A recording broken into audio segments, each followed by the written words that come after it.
Here it is. Cheers. Cheers. Thank you for tuning in to the Richie Rich and Westifer show.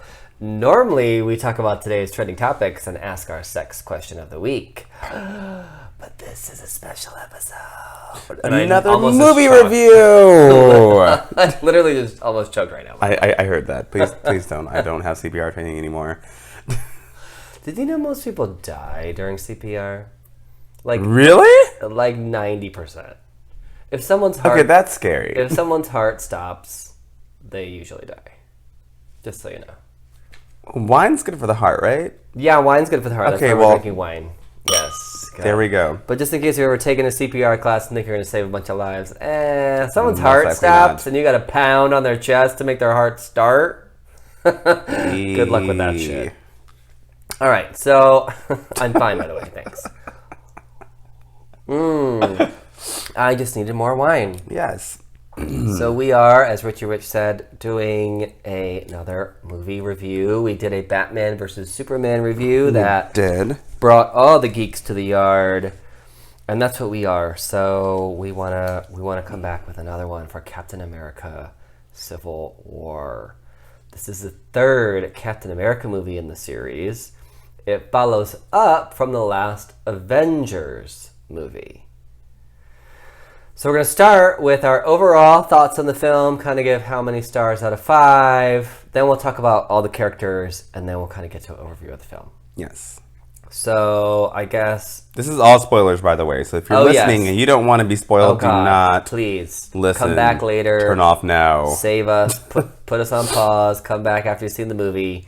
And then... just like your friends do after you see a film and you want to talk about everything, that's exactly what we're doing here. There you go. With each other and with you. So we want you to be included in that conversation and not spoil anything for you. Although no one really dies, so it's not like a huge spoilers coming up. In the movie, no, not really, actually. I guess there's nothing to spoil. So there really isn't much to spoil out, honestly. No, because it's such a convoluted plot, and there's like so much that happens where you're like, And everyone already knows all the characters that are going to be there anyways. They kind of busted that in the trailers. Right. Yeah, and there's no way you couldn't have seen some kind of merchandising for this movie. They've been on cups, they've been on posters, they've been on every billboard and bus stop. And exactly. They spend so much money promoting these movies. You know they have a separate budget for promotions for movies. Oh, yeah. Yeah. Millions. It's crazy. So overall, what did you think of Captain America: Civil War? Did you go in kind of on Team Cap or Team Iron Man? Did you have any idea what the movie was about? I came in full-on Iron Man because, unlike you, I've not seen any of the Avengers movies. Oh, okay. And I've only seen the first Captain America, and I didn't like it. Even though everyone's told me that the second one is amazing and one of the best superhero movies ever made, so I have to go and watch that. So I was like, Captain America, whatever, but I knew Black Panther was going to be in this. I knew that Spider-Man was going to be in this. And I think it's fun having two superheroes fighting against each other with their own little respective teams. Yeah, and I think it's fair to expect to be able to go to a movie and be able to understand what's going on. Yeah. Doesn't matter where it falls in any particular series. Obviously, yeah, you're going to get people who have watched everything. I've watched most of them. The only movie I hadn't seen was Ant-Man. But I think it's very fair for the audience to expect to know what's going on in within the film itself. Maybe they don't catch everything or all the little nods. Did you feel overall like you understood what was happening? You knew who the characters were? Yeah, I didn't know who a lot of the characters were, but... Well, a lot of them were introduced, too, for the first time. There was a few backstories I wasn't really getting, but I got it for the most part. It did a really good job. If you had gone in there, seen this movie for the first time, like I did, not having that much backstory information, it did its job. It was entertaining. It didn't have me really, really lost or anything like that. There are a couple of hiccups and a couple of things that were kind of thrown in there. You're like, what? Yeah. So overall, what would you give it out of 5 stars? I give it a solid 4. Yeah. Yeah. Okay. Yeah, I would give it maybe 4, maybe 4.5 out of 5. There were a few little nitpicky things, I guess, that could knock it down a little bit. Overall, I thought it did a really good job. One of the things I did feel like there were so many characters. That was character overload. It did seem more like an Avengers movie than a Captain America movie. But I get that Captain America and this universe they've kind of created around him doesn't exist in a Captain America bubble. You can't just remove all those characters because they're intertwined with his life. So if you're going to tell his story, you've got to continue the thread you've already started. So I felt they did a pretty good job of doing that. It did sometimes feel a little out of Captain America's hands, like it wasn't quite his movie. But overall, yeah, I definitely give it like a 4, 4.5 out of 5. I thought it was really well done. Yeah, it wasn't your typical all explosions, pyrotechnics, and fight scenes. There was a lot of things going on that really held your attention outside of the whole superhero realm. That's what I really like about the Captain America movies is, and I think if you go and watch the second one, the Winter Soldier, that you'll really find this too, is there are times where the characters are not suited up. You know, they don't have access to their costumes at that particular moment, you know, and they're just in regular clothes. They're in jeans and a t-shirt, and the stakes are high, and you're totally into that moment. It's not just these lulls between battles when they're in their costumes. And some of them don't really even have, like, even kind of in the end, Scarlet Witch kind of had a costume, but not really. It was kind of just a coat. You know what I mean? Like, like a cool coat with whatever. Like, that doesn't really matter because there's so much going on and there's so much at stake at all times that it's not just about them being in costume. So I do always like that about the Captain America movies. I feel like it's well done in that regard where the parts in between costumes aren't just filler. So there's so many characters. I wanted to break down just kind of all the main players, as it were. So starting with, I guess, with Captain America. Do you said you didn't like the first movie. It was a little slow. Yeah, the pacing was off for me. And with me in movies, if I need to be completely enthralled,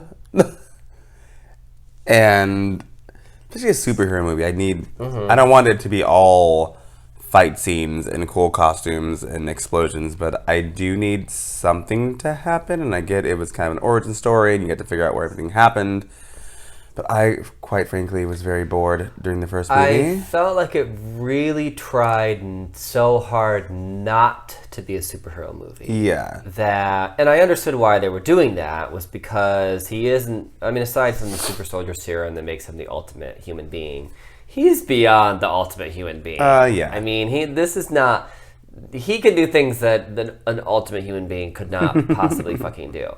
So he's a superhero.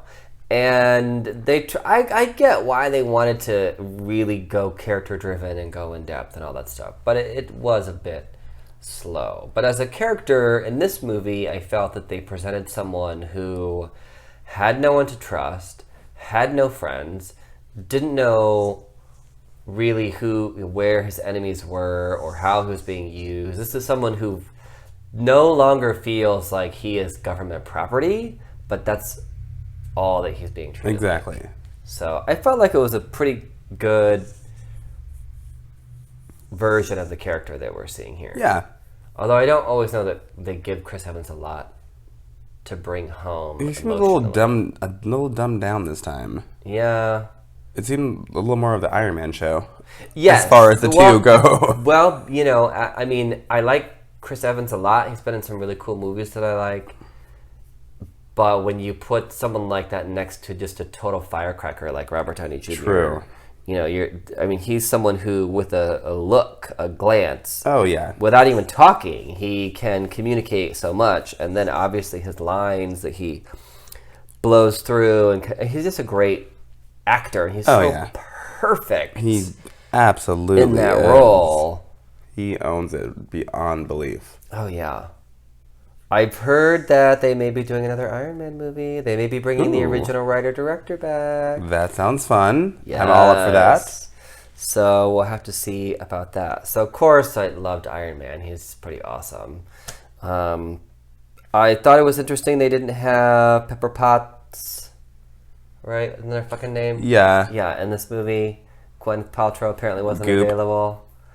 So, I don't know. They're She's too trying busy to... making $200 shakes. Yeah, and they're trying to give them like a I don't know, some kind of lover's quarrel or something. I don't fucking know. Alright. I don't really remember that happening, by the way. I don't know where that happened between... I don't really remember that much tension in the last Avengers movie. Maybe I missed something. Maybe I stepped out for popcorn. I don't know. So there's a lot of other characters. You said you were really excited for Black Panther. Yes. What did you think of him? Awesome. Yeah. Fucking awesome. Awesome actor. Awesome costume. Awesome powers. I can't wait for the movie. Fight sequences were amazing. They picked a really hot actor to play the king. So his costume is made out of this material that... So the whole origin of this character... And I was always a big Black Panther fan growing up. I always loved cats, and I loved big cats, and... He likes black things. Well, yeah. Just kidding.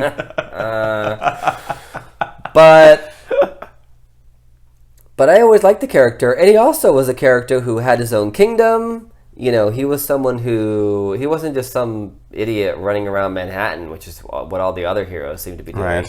He had his own... He was a king. Yes, and a genius. And his suit is made out of this alloy that's stronger than adamantium. Vibranium. Which is what... Wolverine's claws are made out of adamantium, but that's not as strong as vibranium. So he has this really cool costume. And doesn't he get his powers from this herb or something? Oh, gosh. I read some backstory, and I think it's like some heart-shaped herb or something that he eats, and that's where his powers derive from. I feel like there might be some kind of, like rite of passage you have to do or something like that. Because the character, I think, came around in the late 60s or 70s. Yeah. So I think they were, hearkening to... They didn't want to say, "Oh, he's from Africa," so they kind of made up, made up a country, in Africa. So, and a lot of places do, like a lot of comic books do that. They just make up somewhere where everybody's from. Like Marvel does that a little less because people are in New York, but DC just completely makes up places. So I guess it's less offensive that way. I don't know, but. Yeah, he was really cool, and I loved his costume, and I loved his powers. That chase scene was fucking awesome. They're running through the streets. That should be my Halloween costume this year. Oh, yeah. Maybe. I was going to be Deadpool. But now I'm thinking. Yeah. We'll see. So another pretty major character in this movie was the Black Widow. Mm-hmm. Who you pretty much see from beginning to end. Yeah. She has a pretty major role. And she sort of has a pivotal role as well. She's helping them out and all that stuff. And just when you kind of think she's on one side, she's on the other. I like Scarlett Johansson in these films. She approaches it with this sense of... I don't know, there's a sly sarcasm there. Yes. There's something going on underneath whatever she's doing. And it's, her character is very sly and very crafty. And you can actually see that. The wheels kind of turning. She's always, there's always something going on in her mind. Yeah. She's always working the scene. And I like that. I really like her in the film. I think she brings something sassy to the... Yeah, and I think she needs that because it's not like she has all these crazy superpowers or this giant suit. It's like... Right. She has to be very smart. Yes. She has to be faster than everybody else. She has to be quicker than everybody else. And she has to be ahead of the game because she doesn't have those powers. She can't just muscle her way through everything. Some other characters that we kind of run across. We have Spider-Man. It was his first time. That came out of fucking nowhere, but we'll get to that later. We have Wanda, the Scarlet Witch. Vision, we have Hawkeye, there's Ant-Man, there's Falcon, there's War Machine, there's... A lot of fucking actors and a lot of fucking characters. There's so many. There's a lot. I don't feel like everyone had a special moment. I felt like they built up some good moments between Wanda and Vision. Yes. Especially where they were in the house together. You can tell that he likes her. We're getting more of a sense now, that he's a computer, he's a robot, but he has feelings. And he actually kind of likes her, but then is assigned to protect her. I really like that scene where she wanted to leave, and he just gently kind of touched her arm. And then it was like this, the cello chord. Like, ooh, she can't leave the Avengers Mansion. Bring on the strings. Thought that was some good tension. And then they had their fight later on. They're actually married in the comic book. Yeah, you were telling me that. Yes. I had no clue. So that was kind of interesting to see the budding relationship and then them being obviously... I mean, apparently Vision just does whatever Tony Stark tells him to do. He hasn't quite come out on his own yet. Who else has some good moments? I liked Hawkeye. I liked Hawkeye and Black Widow's moments. Ant-Man had a couple funny lines, I guess. Yeah. I didn't really understand why he was there. I don't know. I did like when he popped up the shield, but... Yeah. Who else? God, I feel like there's so many fucking people. There are. You don't feel like that. It's the truth. There are a lot of fucking characters in this movie. So we probably missed some, but whatever. Hey. Yeah, they must not have made much of an impression. So we'll kind of move on to our overview of the whole film, kind of beginning to end. Not scene by scene, because I just jotted some notes down, and I don't know. We'll see if they make any sense at this point. So we kind of start with this prelude in 1991. Did you have any idea what the hell was going on when they showed Absolutely this fucking car not. crash? And the age gap was all incorrect, and I don't get what the hell that was about. Yeah, it was weird because in 1991, young Robert Downey Jr., aka Tony Stark's parents, and they show him at a very young age. He looked like Ferris Bueller, and that's why I thought he was in high school. Maybe they mentioned him being in college. I don't fucking know. I don't remember them mentioning anything about him being in college. Really young for being 1991. And then his parents died, and then you flash forward to now, and he's almost 60-year-old. Right. I was like, what? I don't That's know. weird. That's 91, 2000. Are they trying to pass him off with 35 or something? I don't know. I do not know. What's going on. 2011. I'm too. Even during the clearly movie, not I was 35 years fucking old, math. maybe. No, he's clearly not a man in his 40s. So, or 30s or whatever. So it was just weird. I think they just made him, that making him younger thing threw me off. If it was the back of his head or something, it would have just made more sense. Because they made him look really young. Yeah. It's weird. I don't know. Yeah, some weird math going on there. Yeah. 91, 2001, 2011. That's 20-some years. I don't know. How old is Robert Downey Jr.? Maybe that's right. Is it? I don't feel like it is. And I don't have. And I Should can't I look it up ask for you. Siri how old Robert Downey Jr. is? Maybe we're weird. Maybe we're just really bad. Maybe we're being dicks right now. Maybe we're just really bad at math. So let's see. He's 51. Okay. So there's no way in 1991 that he was a teenager, because he's much older than I was. And he was already famous then. And he was already famous in 1991. And we know that Robert Downey Jr. isn't the character, but still, but it's the face you're attaching to the character, it's and weird. He's not clearly. Anyway, I don't know. Let's not. That did throw me off. It threw me off. Yeah, it totally threw me off. I was like, "What is he? What? He looks like Ferris Bueller." Weird. But that happened, and then so that happened, and then we're like, "What the fuck is going on?" And then you just kind of fast forward to present time, and the whole team is Captain America and Black Widow and Wanda and I don't know who else. I can't remember. They're fighting some guys that I don't remember who they are. Someone with a messed up face because he said Captain America dropped a building on him. I don't remember who the fuck that guy was. He was probably in the last Avengers movie. Maybe in the last Captain America movie. I don't really. I don't know. I don't fucking remember. Anyway, he's pissed off for some reason, and they're stopping him for some reason, and he gets almost captured by Captain America and decides to blow himself up, except Scarlet Witch, who now has powers where instead of hexing people's minds, she can move shit with her mind. And we have no idea what the limit of her powers is, by the way. No, no idea. To be fair, even in the comic book, they're kind of like, oh, Wanda's hex powers. They never really explain. You should always know what this means. It's like, her hex powers. Come on. So anyway, she tries to levitate him away so he doesn't blow up Captain America, but she can't quite control it, and it does blow up, and it blows up this whole side of this fucking building. So innocent people die, and she is sort of to blame. I mean, she threw the blast in their direction, but she's not the one that set off the blast. But of course, we know how these things work. Everyone blames the Avengers. Exactly. And not the terrorists who was, actually had the bomb. So General Ross presents this bill where they would basically have to give over powers of the Avengers to the government here.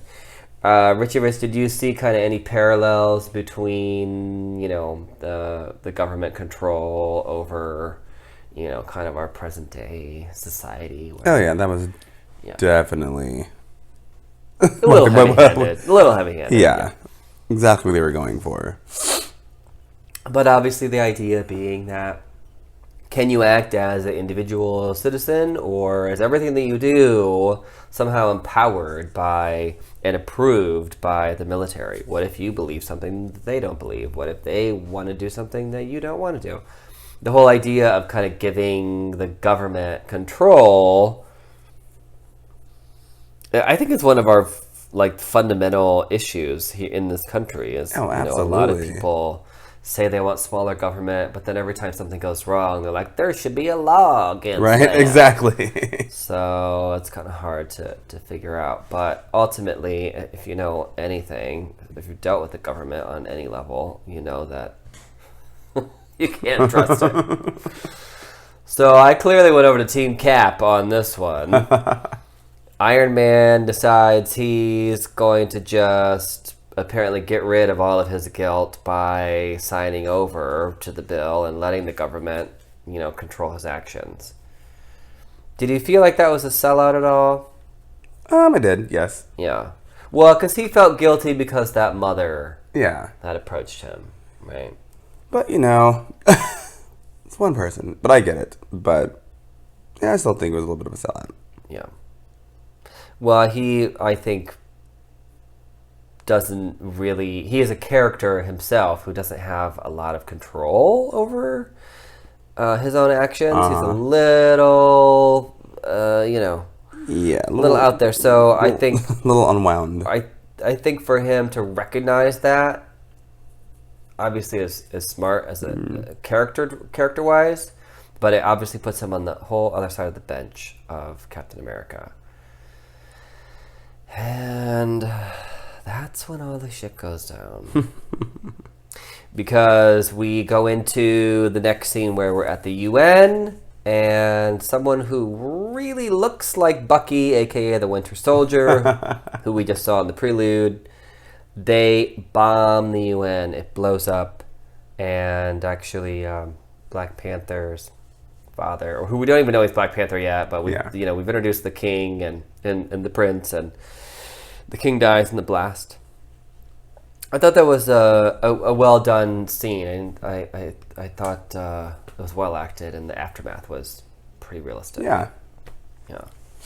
So everyone's blaming Bucky for this, and they decide to track him down. Find Bucky. Yes. Which no one's been able to do since the Winter Soldier, but now somehow they're able to find him out of nowhere. God. And they have this ridiculous chase scene. I mean, it's over rooftops. There are helicopters. There are cars. There are motorcycles. Planes, trains, and automobiles. There are people running faster than cars, jumping on top of cars, using the momentum of the car to jump forward. I mean, it's ridiculous. Like, the Black Panther in this scene is badass. That car chase scene was amazing. Yeah. We still don't know how the fuck they did it. But because it looked real as hell. real. Yeah, it wasn't just like, oh, he's behind the car, and oops, now he's on top of it. Like, he was running beside the damn car faster than the car. Like, what? It's crazy. And what I liked about that, too, was, like, it built and built and built and built, and it was just like, shit, like, how are they going to possibly get out of this one? They don't. Nope, not at all. It comes to a crashing not halt. at all. Grinding fucking halt where they're just surrounded and they all basically get captured. So Cap and his whole team, Falcon, and who else gets arrested there? Someone else. There's so many people. Yeah, it's God. So Cap kind of goes off the grid, and basically in the meantime, you know, as we discover that Vision is basically holding Wanda hostage inside the mansion, Cap recruits Hawkeye to go get Wanda. Now, Hawkeye saved Wanda in the Avengers movie, so if you didn't see that, you don't know why they have that kind of bond. But Gotcha. He saved her. He wants to bring her out of the house. She wants to go. The Vision stands in their way. This was a good He's like, scene. nope. I have no idea what the fuck she did to him, but she like sent him to hell or something. Right.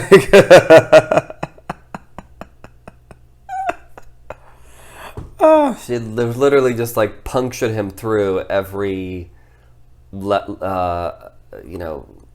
of the complex and through the ground, and I don't know, like through to China or something. He just punched a hole in the ground and he fell through.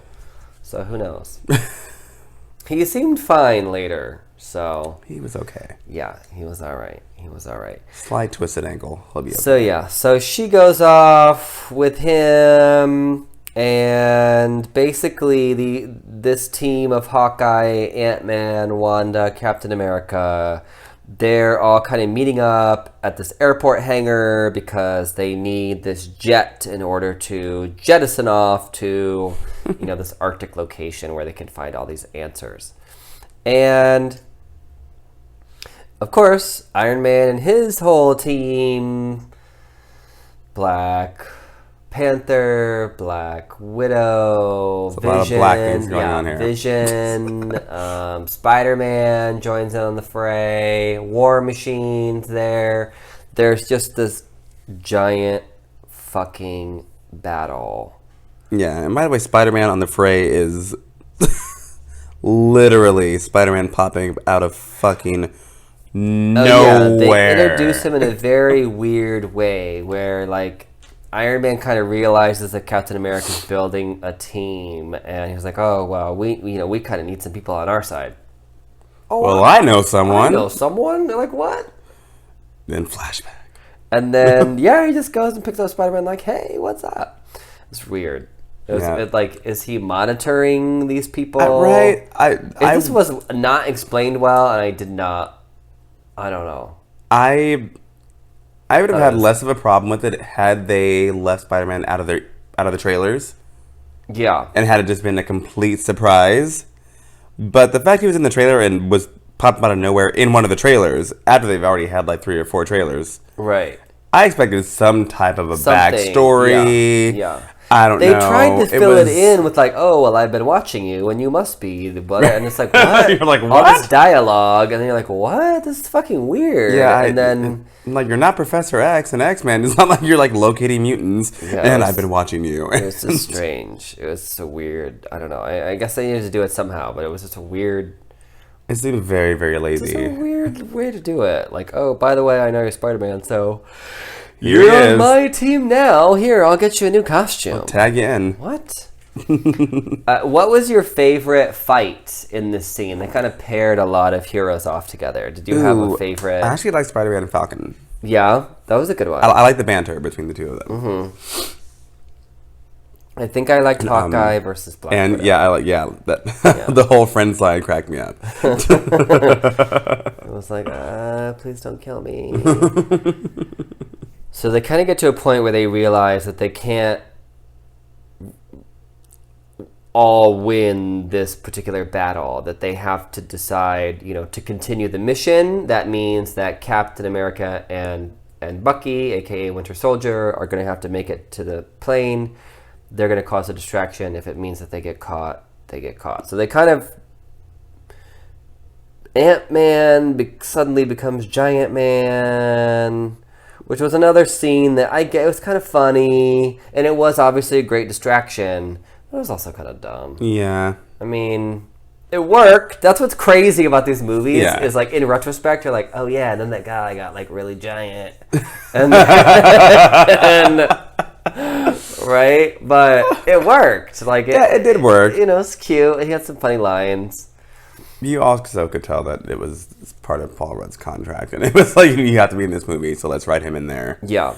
And figure out something to do with him. Exactly. And so they've obviously, this distraction pays off. They get to the jet, except Black Widow, probably being the smartest one of them all, clearly knows what their objective is, and while everyone's busy fighting each other, she gets to the jet first. But in a turn of fate or change of heart, dun, dun, dun. She actually stops the Black Panther from getting them and lets them get on the plane and take off. So Cap's team ends up in jail. Ant-Man, Hawkeye, all those guys, Wanda, they're in the like rest. A real prison, like it's called the Raft.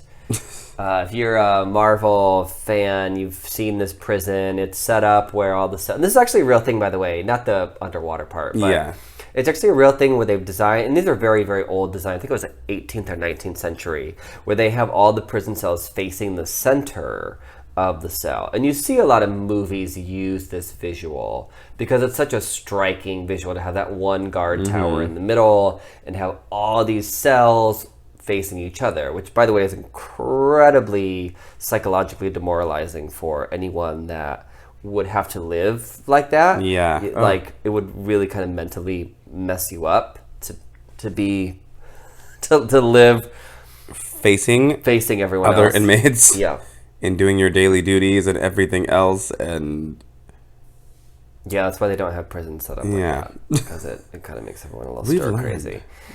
But it's a very cool visual, so I like the way they kind of had that set up. But you then obviously quickly see that the government is just taking, a very hard stance on all this stuff, and shit's getting real. Yeah, no surprise, the government turns out to be a bunch of fucking assholes. Just like in real life. Look at that. Art imitating life, even in superhero movies. Let's finish this wine. Yeah, let's finish up this bottle as we get to kind of the big climax of the movie where Iron Man still hasn't... Yes, he's drawn aside, but now he's not really sure he's on the side he's on because the government's a bunch of fucking assholes. They put his friends in jail. And he gets Falcon to reveal to him where they were going because they found out that, this big base in the Arctic was where all this shit went down, and that's where they're gonna kind of find out why Bucky bombed the UN or what happened to Bucky or all this mystery about Bucky kind of all falls back to this fucking bunker in the fucking Arctic. Was Bucky? Yeah. Which they found out through I don't even fucking remember now. It's been a couple weeks since I've seen the movie, so I'm like, they found out about this, but I don't fucking know. Throughout the film, there has been a psychologist who basically triggered Bucky to make this big escape. He is a thread throughout the film, and the character, his name, he's not like a Marvel character. He's basically some random guy that family died in one of the Avengers battles, and he has taken it upon himself to turn the Avengers against themselves. And very, very generic villain plot.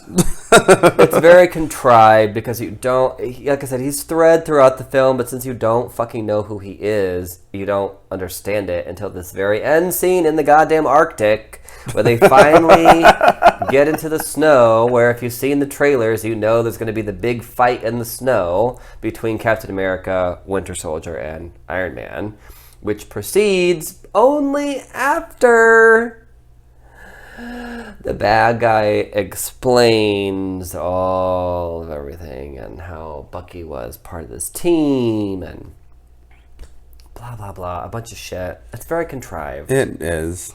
I sound like I don't like this movie. I really like the movie. We're just being real with what isn't with the movie. But when you really get right to that big climax, like, look, a big climax to a movie should not be a villain monologuing. That, to me, is just always a very weak climax, you know? So anyway, you get to this climax where the villain reveals his whole plot to destroy the Avengers because they killed his family, which is actually a pretty decent reason for revenge, by the way. I mean, you know, like if you're going to kill someone, there are a few reasons to kill someone. You kill someone because of money.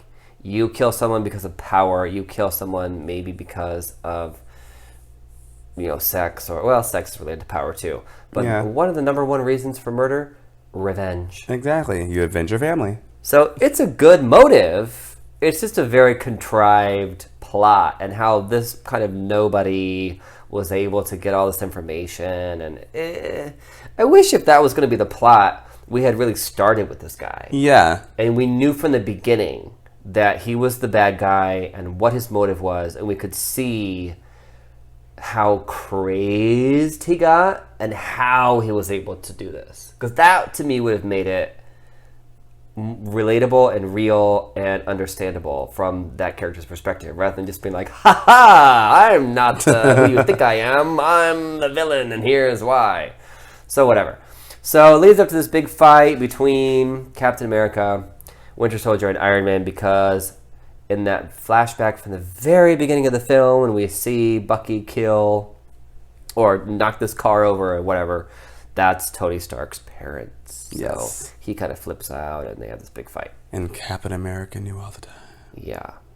Did you, were you kind of like geared up for this fight? Were you ready to...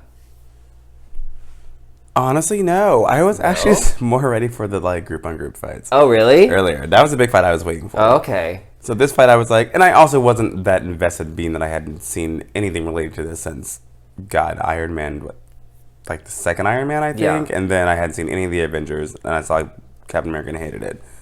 So it was entertaining. It was really good. I thought it was a great fight. From the previews, it was the one that I was excited about. The previews did show a quick clip of the big group fight. So yeah, I was excited about that one. But of course I knew, even though there's a lot at stake in that, I felt like, you knew there wasn't, I don't know. I felt like in this fight, you might have seen Tony Stark get permanently injured in some way. Just because in the comic books, I think for a while he was briefly paralyzed. So I thought, which they did kind of pull with War Machine in this one. I wish they just fucking killed War Machine. It would have been, it would have been a lot more impactful, rather than like, oh, well, now he can't walk unless he has these special legs. Or, you know what I mean? It was just like, I get the struggle is real. Like, obviously, it'd be fucked up not to be able to walk unless you were wearing this, you know, Tony Stark approved leg wear. But it didn't hit home. No. Because ultimately he was, you know, fine. Exactly. So I kind of wish they killed War Machine and crippled Tony Stark. I wish they would have done more, which would have made it a little more real. Yeah. So anyway, there's this big fight. I had thought maybe something was at stake. Maybe Winter Soldier would die. Maybe they would cripple Iron Man. By the time they got to it, I knew neither of that was going to happen. But it was a good fight. Ultimately, they recognized that Bucky is really a victim here. He has been brainwashed by Hydra. And ultimately, he and Captain America get away, kind of make their escape. Iron Man stops the main villain from killing himself. They take him prisoner, but ultimately, as he says, he's essentially broken up the Avengers. Iron Man and Captain America now no longer have a relationship. No one knows where Captain America is. In the very last scene, we sweep through the prison. All the guards are knocked out. Yep. Wanda's not there. Falcon's not there. Ant-Man's not there. So Cap has his team back. And we kind of leave off with no real clear resolution to this civil war. Isn't there a random ass fucking credit scenes? The very end, so you have that big climax where they're like, yeah, big fight, and it's not Bucky's fault, so whatever. And then you kind of have this end scene where Bucky's like, well, since I'm still brainwashed, I'm gonna put myself back into suspended animation. Yes. I'm gonna hibernate. So no one can turn me into a weapon again. Where it's like, again, that was one of the things that kind of took this down a little bit of a notch for me. It was like, well, you went through all this shit, right? So now do this. So you could fucking go into hibernation. Yeah. Why didn't you just catch him and put him into fucking hibernation then? You know what I mean? Like, oh, okay, great, okay, cool. I guess go to sleep. Bye. Right. Now that all this bullshit has happened. Yeah, now that you've caused all this fucking trouble, whatever. And then the very, very end credits roll by. Oh, God, it's so stupid. A really lame scene with the kid playing Spidey shooting up this display that he obviously got from Tony Stark. And it's like Spider-Man will return. I felt let down by this, A, because I waited through a lot of credits. Right? That's a long time when you're in the movie theater. B, typically in the Marvel movies, they show you something you have not seen. Yes. And or something that's about to happen. Right. In the next film. That's how the Avengers were even announced. Exactly.